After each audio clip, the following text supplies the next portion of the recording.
வணக்கம் நண்பர்களே. நாம் இன்றைய பதிவில் நம்முடைய அறிவு அல்லது திறமை எப்பொழுது விலை போகும் என்பதை பற்றி பார்ப்போம். ஒருமுறை ஒரு ஏலம் நடந்து கொண்டிருந்தது. அப்பொழுது ஒரு வயலினும் ஏலத்திற்கு வந்தது. ஆனால் ஏலமிட்டவர், இது இப்பொழுது சரியாக வாசிக்காது, இது பழையதாக உள்ளது, ஆனால் சரியாக வாசிக்காது என்று கூறினார். அதனால் ஏலம் எடுக்க யாருமே முன்வரவில்லை.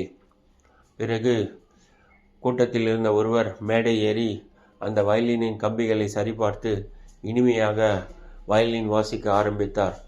அதற்கு பிறகு அந்த வயலினை வாங்க போட்டி நடந்தது.